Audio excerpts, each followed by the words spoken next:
오래전에 나온 책 중에서 하나님의 대사 이런 제목의 책이 있었는데요. 이 책의 저자는 주중 대사 또 통일부 장관 이런 일들을 행하셨던 역임하셨던 김하중 장로님이신데요.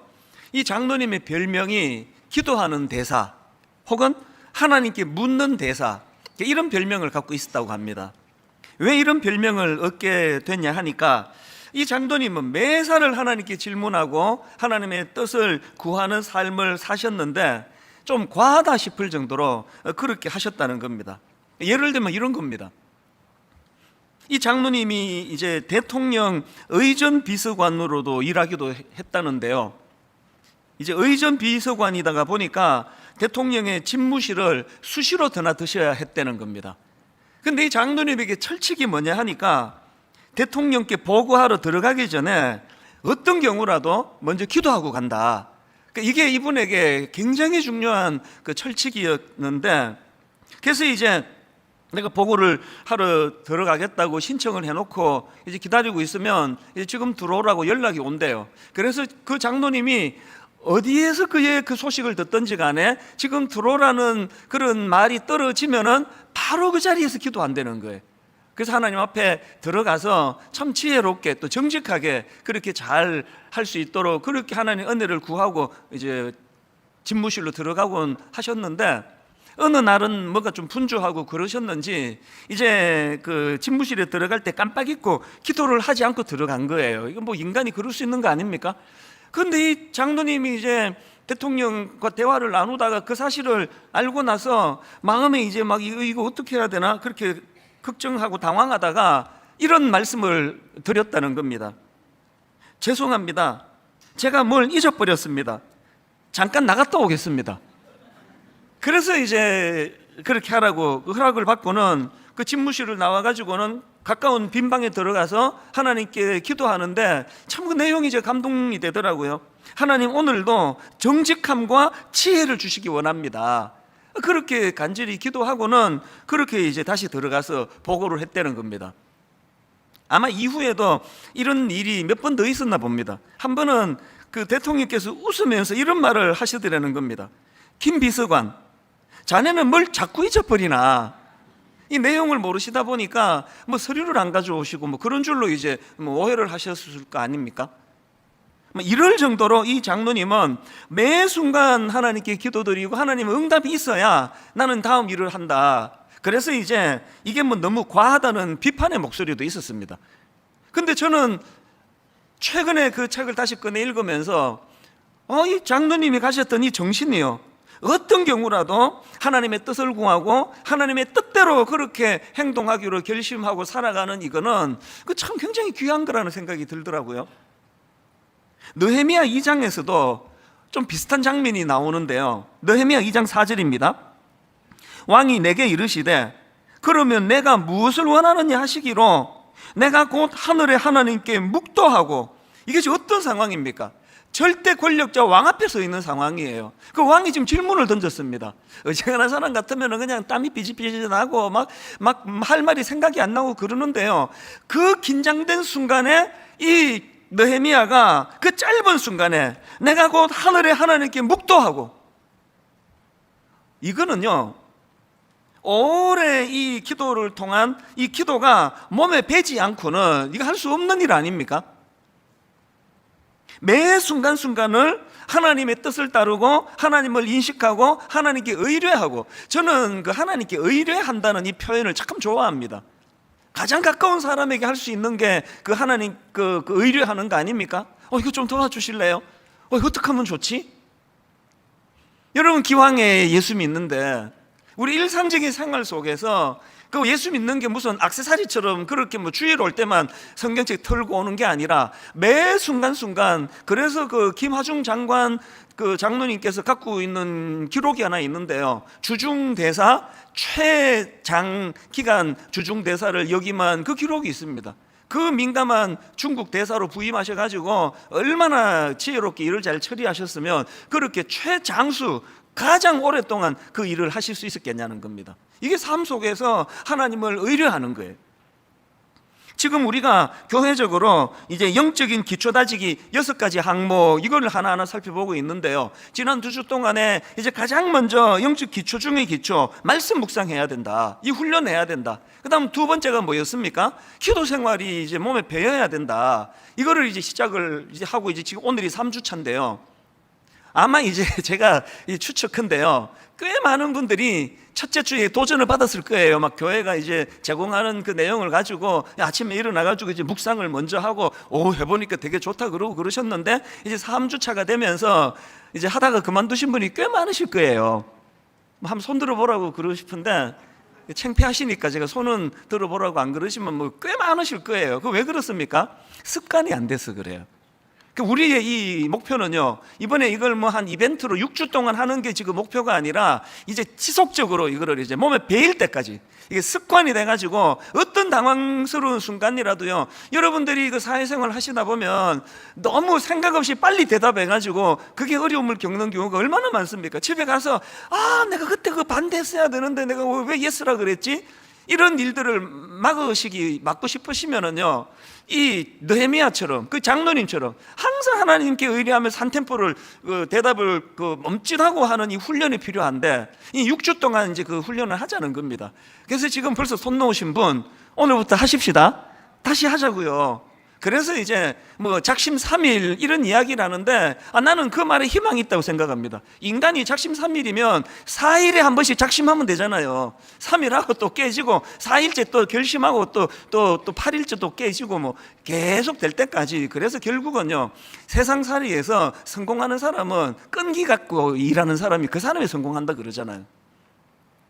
그래서 이제 이 말씀 훈련, 기도 훈련을 이제 우리가 계속 이제 몸에 배일 때까지 해야 되는데요. 그런데 여러분, 제가 제시해 드렸던 이 두 가지는요, 이거는 개인 훈련입니다. 개인이 홀로 행하는 차원에서의 훈련 아닙니까? 그래서 이제 여러분들이 이게 단계로 생각할 때 이제 내가 이제 어느 정도 말씀 읽는 것도 훈련이 되고 말씀 묵상도 훈련이 되고, 그래서 이제 뭐 등산을 가시든지 또 산책을 하시든지, 또 이제 많은 분들이 이제 분당에서 서울로 출근하시는 분 보니까요, 뭐 지하철이나 버스에서 1시간 이상 왕복 한 2-3시간씩 걸리더라고요.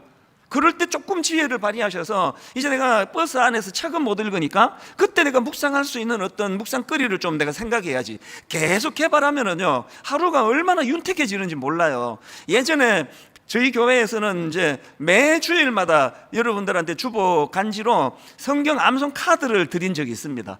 그래서 이거를 가지고 한 주 내내 이제 암송하고 묵상하고, 그리고는 이제 설교하기 전에 전 성도들이 함께 그 묵상한 것을 같이 이제 나누고 그랬던 때가 있었는데요.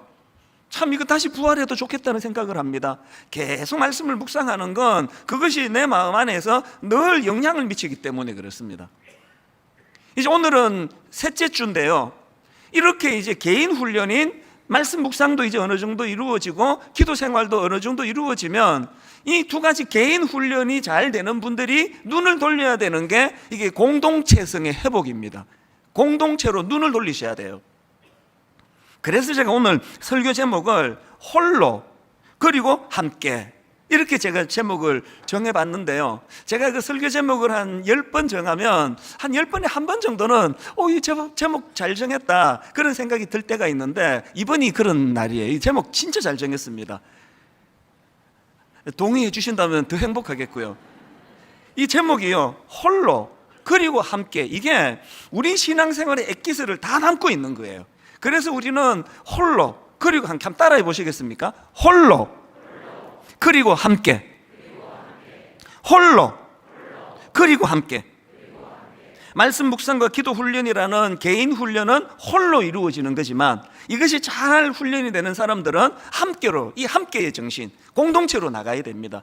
아마 많은 분들이, 제가 이렇게 말씀드리면 많은 분들이 이런 질문을 하실 거예요. 왜 꼭 그래야 돼? 신앙생활은 하나님과 1대1로 하는 건데, 아니 내가 스스로 말씀도 묵상하고 기도도 하고 그러는데 왜 꼭 내가 다락방을 왜 꼭 나가야 돼?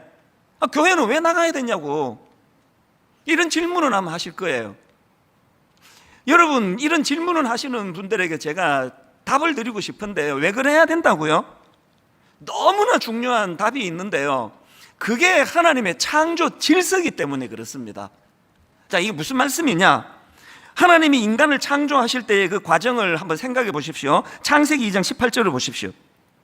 여호와 하나님이 이르시되 사람이 혼자 사는 것이 좋지 아니하니, 사람이 혼자 사는 것이 좋지 아니하니. 여러분, 이 말씀에서 중요한 것은 시점이에요.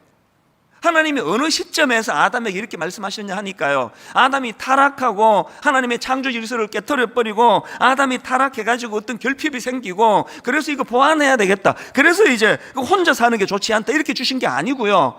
이 말씀을 주신 시점은 놀랍게도 아담의 타락 이전에 주신 말씀이에요. 뭘 의미합니까? 아담 혼자 충분히 모든 걸 다 갖추게 만들어 주셨습니다. 타락 이전에 아담 홀로도 충분히 너무나 아름다운 존재인데요, 그런데 하나님의 창조 질서에서 혼자는 좋지 않다는 거예요. 그 다음 중요한 말씀이 창조 과정에서 나온 창세기 1장 26절입니다. 하나님이 이르시되 우리의 형상을 따라 우리의 모양대로 우리가 사람을 만들고.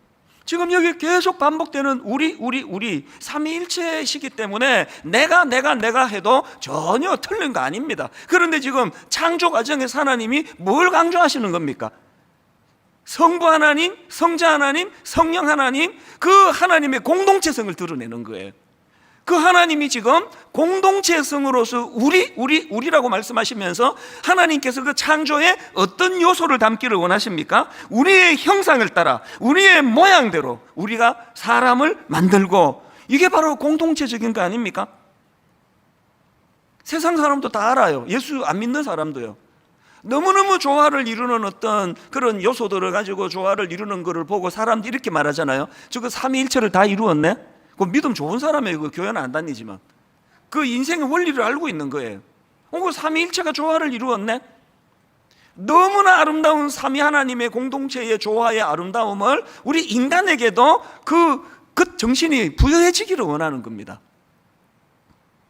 그래서 여러분, 이 개인적 차원에서 말씀 묵상과 기도 훈련하는 거 참 중요하고요. 홀로.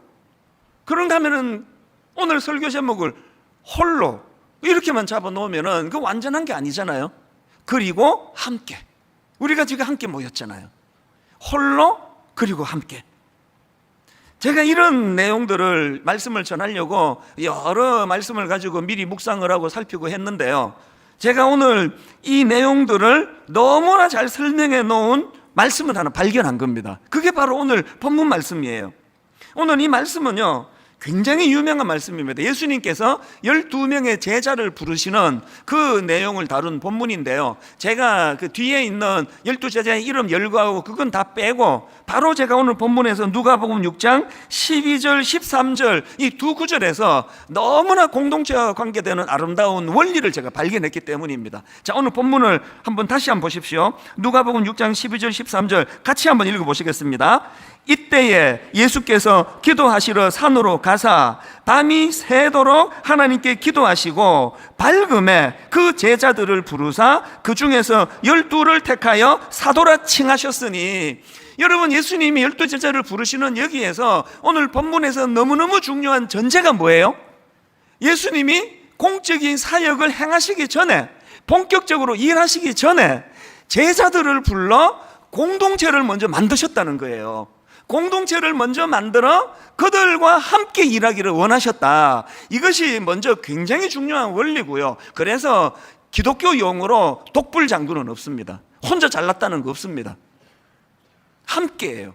그렇게 공동체를 이루시는데, 이 공동체를 이루어 가시는 과정에서도 제가 예수님에게서 발견하는 너무나 소중한 주님의 원리를 발견한 겁니다. 그래서 이거를 제가 두 가지로 정리를 해드리려고 하는데요, 우리 모두가 다 영적 성장을 이루기 원하신다면 영적 성장을 위한 두 균형을 기억하셔야 됩니다. 첫 번째 균형이 뭐냐?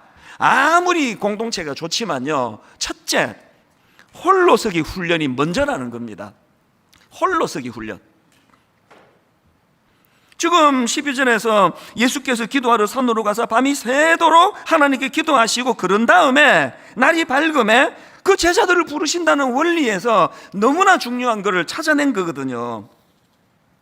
여러분, 이 예수님의 원리에서 뭐가 느껴지십니까?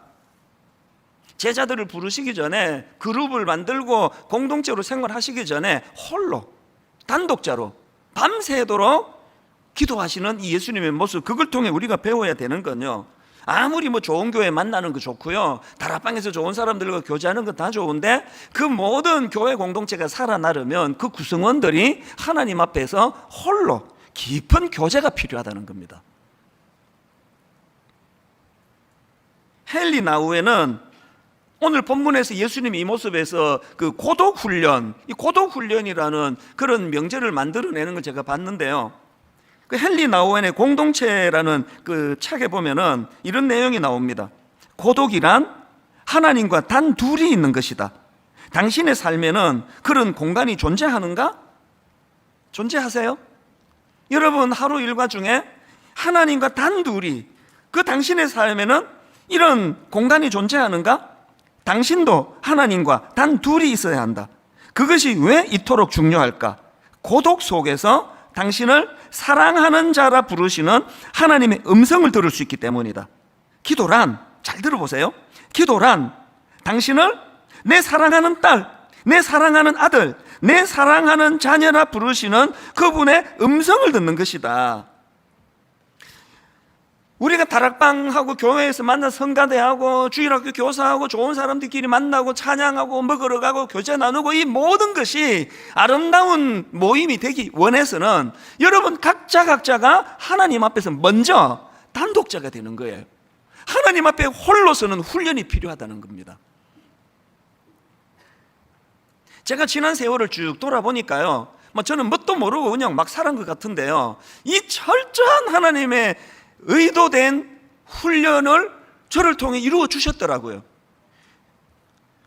제가 청소년 사역을 본격적으로 시작한 게 33살 때부터거든요. 근데 놀랍게도 딱 그로부터 10년 전부터 저를 고독훈련을, 강도 높은 고독훈련을 시키신 거 아닙니까? 7년간 시카고로 이민 가서 말로 다 할 수 없는 광야에 내 던져진 것 같은 너무너무 외롭고 고독한 그 눈물 나는 과정을 겪게 하시고요, 그리고는 이제 이번에는 장소를 또 바꾸어 주셔가지고 제가 목사가 되겠다고 그랬더니 하나님께서 한국으로 저를 이제 역이민을 보내주셨는데 그 신학교 3년 내내 진짜 외로웠습니다. 뭐 여러 번 말씀드렸잖아요. 와보니까 학교가 그 경기도 양지, 듣지도 보지도 못한 산 중턱에 있더라고요. 그리고는 이제 뭐 전사님들이 다 이제 금요일 되면은 사역 한다고 전국으로 다 뿔뿔이 다 흩어지는데, 또 자기 집으로 다 가는데, 그 남겨진 제가 가진 그 고독감은 이루 말로 다 못해요. 여러분 방학이 되면은 하루 한마디도 못할 때가 많다고 지난주 말씀드렸잖아요. 그런데 놀랍게도 지금 그때를 되돌아보면은 하나님께서 저에게 만 10년간의 청소년 사역자로 세워주시고, 그리고 20년 동안 분당우리교회 담임 목사로 세워주시기 전에 저에게 베푸신 게 10년간의 고독훈련이에요.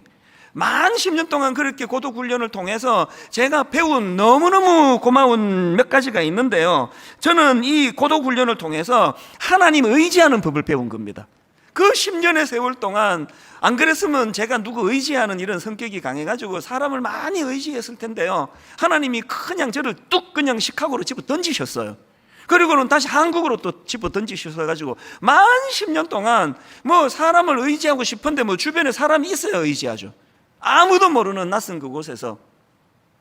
그랬더니 그게 하나님이 저에게 원하셨던 거, 이 하나님 의지하는 법을 배우고 목회해야 된다. 그리고 그 다음에 또 한 가지는요, 저는 어떤 경우라도 그 10년의 고독훈련을 통해서 이찬수 목사는 하나님께 사랑받는 사람이라는 거, 내가 목회를 잘하거나 목회를 못하거나 내가 실수를 많이 하거나 실수를 뭐 적게 하거나 이런 걸로 조건을 걸지 않으시는 정말 어떤 무조건적인 하나님의 사랑을 받는 자라는 인식을 하게 되니까요, 여러분 그 결혼 생활도요, 자꾸 이 사랑이 결핍된 배우자는 그 상대방이 힘들어요. 계속 채워줘야 돼요. 그래서 저도 이제 결혼 생활한 지가 뭐 꽤 오래됐지만 계속 제가 하나님께 구하는 게 그겁니다. 하나님, 저는 제 아내와 잘 지내고 싶습니다. 저는 제 아내와 친밀한 관계를 유지하고 싶습니다. 그럴 때마다 하나님이 주시는 답은요, 그러고 싶니? 고독훈련을 해야 된다. 제가 새벽에 그 고독한 시간에 깊이 하나님과 교제하고 나면 아내를 향한 사랑이 막 생겨나는 걸 느껴요. 이게 고독훈련이에요. 이 사랑의 결핍이 있으면요, 자꾸 그 결핍된 걸 채우려고 하다가 보면 집착하게 되고 그 스토커가 된다는 건 그 참 슬픈 일 아닙니까? 오늘 저는 여러분에게 진심으로 제가 부탁을 드리고 싶습니다. 여러분 성숙한 그리스도인이 되고 싶으세요? 고도 훈련을 하셔야 돼요. 여러분 지금 어떤 일 때문에 좀 힘든 분 계세요?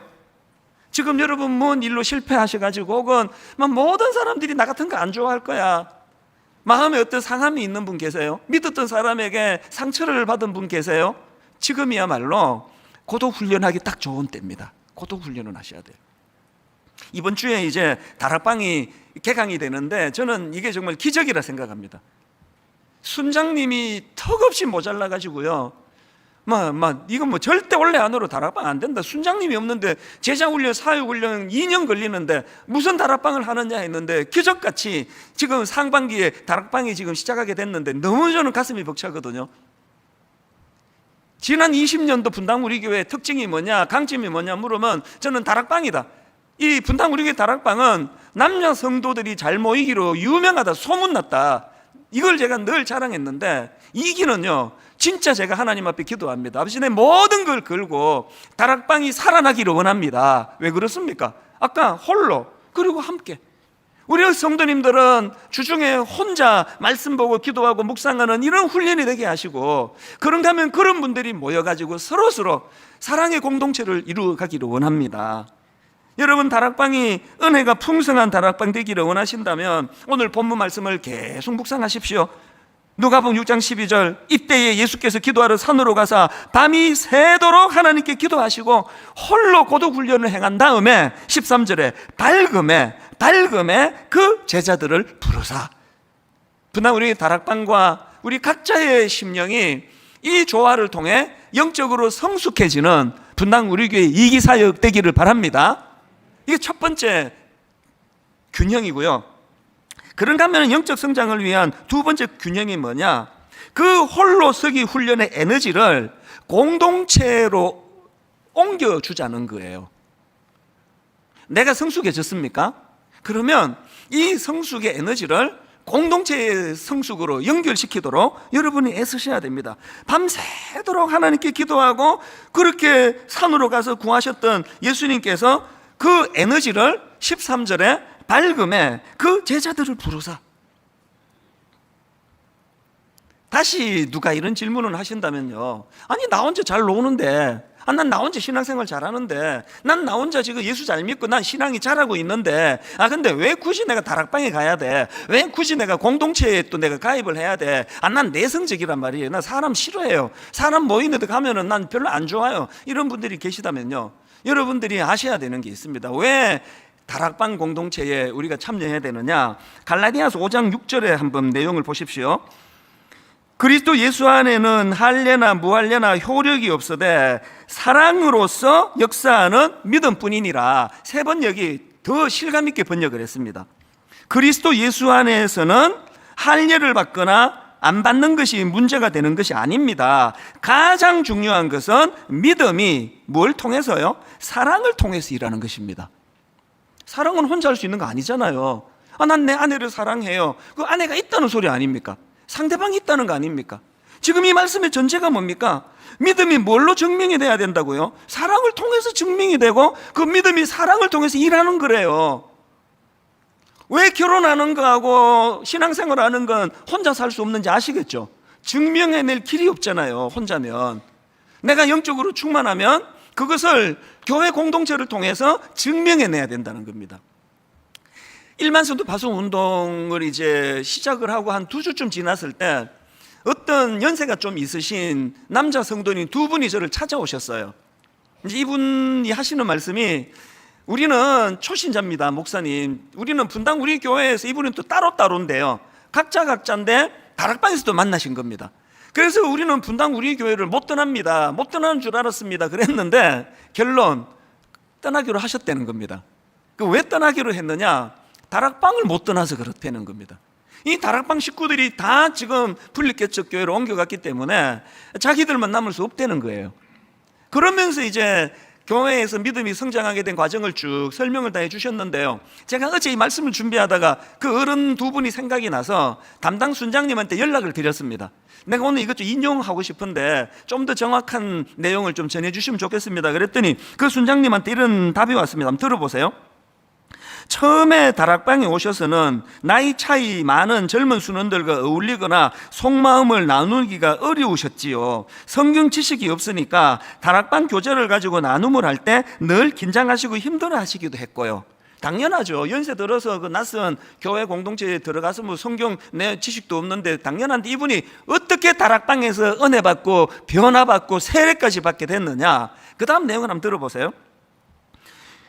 두 분이 다락방 모임에 앞장서시게 된 계기는 두 분이 좋아하는 등산을 다락방 순원들과 계획하면서인데, 참 고마운 건 등산이라면 질색을 하는 순원들도 따라 나서게 되었고, 그러면서 함께 산에 오르고 그 과정에서 335 이런저런 속마음 이야기를 하고 산 정상에서 웃으며 오이도 잘라 먹고 사진 찍고 하면서 마음을 여셨어요. 놀라운 건요, 이찬수 목사의 주옥 같은 복음 설교를 듣고 이분이 마음이 열려 예수 믿게 된 게 아니래요.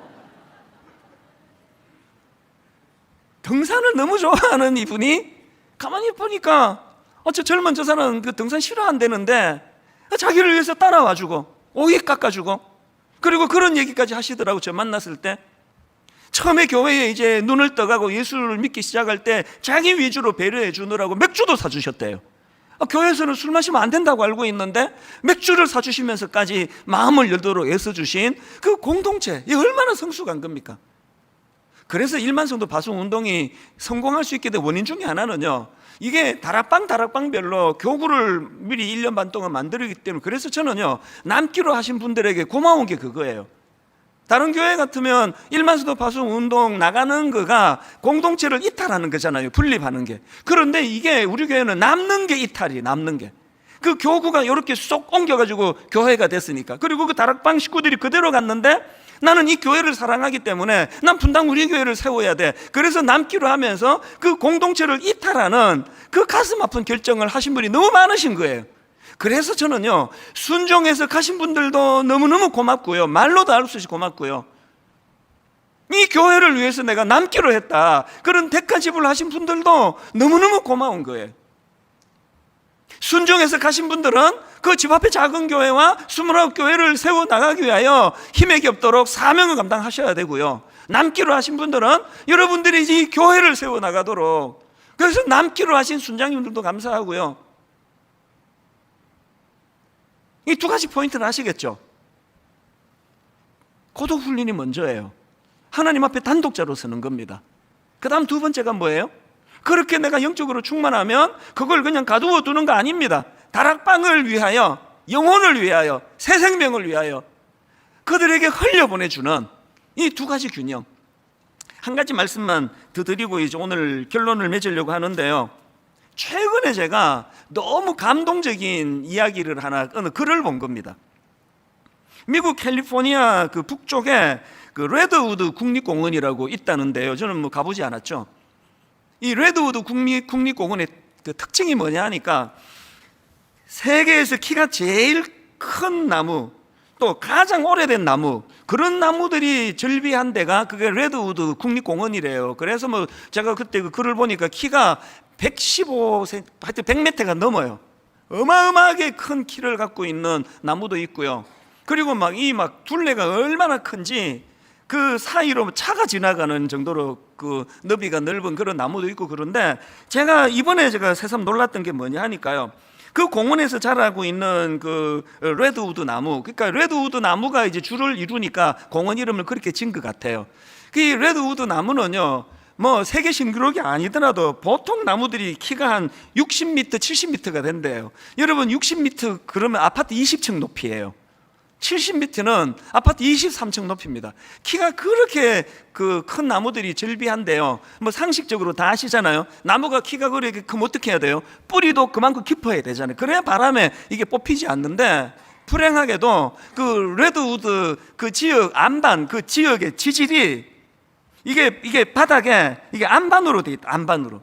그러니까 뿌리를 깊이 내리지를 못한대요. 그래서 키가 60m, 70m나 되는 그 레드우드 나무가요, 기껏 뿌리를 내린 게 겨우 한 3m, 4m밖에 못 내린대요. 그 캘리포니아가 또 바람이 많이 부는 걸로 제가 알고 있는데, 그 어떻게 뽑히지 않고 그렇게 몇백 년씩 그렇게 자랄 수 있는 건가? 내 진짜 감동적인 분석을 본 거예요. 이 나무들이요, 키가 그렇게 큰데 뿌리를 내리지 못하니까 어떻게 그 거센 태풍을 견디며 오랜 세월 생명을 보존하며 자랄 수 있었는가? 그 레드우드 나무들끼리 뿌리가 서로 연결이 되어 있다는 거예요. 뿌리와 뿌리가 서로 연결을 하고 서로 얽어매고 서로 붙잡아주고, 심지어는요, 그 레드우드 나무들은요, 거센 바람이 몰아칠 때 서로 붙들어주는 역할을 할 뿐만 아니라, 심지어는 가뭄이 찾아오면은 영양이 부족한 나무에게 자기 영양분을 공급하는 그런 일도 한다는 겁니다. 이게 믿으시지가 않은 글을 제가 본 겁니다. 마음에 감동이 확 밀려오면서요, 기도가 나오는 거 아닙니까? 하나님, 분당 우리 교회는 레드우드 교회가 되기를 원합니다. 그저 그냥 나 뿌리가 뭐 그냥 엄청난 깊어 이거 자랑하는 사람이 모인 교회가 아니고요, 담임 목사부터 뿌리가 얕아요. 다 그저 뭐 참 뿌리가 얕고 혼자 서 있으면 바람 한번 휙 불면 그 뽑혀질 수밖에 없는 약한 존재지만, 그런데 이 교회의 강점은 서로 뿌리가 뿌리를 연결하고 서로 붙잡아주고, 심지어는 참 초신자, 나 등산 가기 싫은데 등산 가기 싫은 사람 산 한번 다녀오면 며칠씩 알아 누워요. 알통 붓고. 그런데 그 초신자 어른을 위해 가지고 기꺼이 따라 가지고 오이를 깎아주고, 심지어는 그분 마음을 열게 하기 위하여 맥주를 사다 주고, 막 이런 노력을 통해서 굳건히 믿음이 서가는 그런 교회, 그런 다락방. 결론으로 한마디만 더 부연하자면, 저는 여러분이 만들어가고 있는 여러분의 가정이 레드우드 가정이기를 바랍니다. 자녀가 더디 자라는 것 때문에 속상하시잖아요. 또 인간의 그 남의 밥그릇이 커 보이는 그 원리 때문에 뭔가 우리 아들은 우리 딸은 좀 더디 자라는 것 같고 그러시잖아요. 그래서 자꾸 그걸 지적하면은 아이들은 더 주눅이 들어요. 여러분, 우리 자녀들을 위하여 기꺼이 뿌리를 다 그들을 붙잡아주는 레드우드 나무가 되지 않으시겠습니까? 남편이 혹은 아내가 그 좀 마음에 안 드는 부분이 있을 때 10번 그거 지적한다고 고쳐지지 않아요. 오늘 저녁에 가족이 함께 모여 우리 레드우드 나무가 되자. 서로 홀로는 너무 연약한데 서로 뿌리를 내리고 서로 도와주고 견고하게 붙들고 나가자. 분당 우리의 이기사역, 홀로는 말씀 묵상하는 일에, 기도 훈련하는 일에, 그래서 그 장로님처럼 어떤 결정을 하기 전에 나는 하나님께 의뢰한다, 이 훈련이 개인적으로 잘 돼 있고, 이것이 잘 된 분들이 그것으로 교만으로 가지 않고 어디로요? 공동체의 에너지로 흘러가.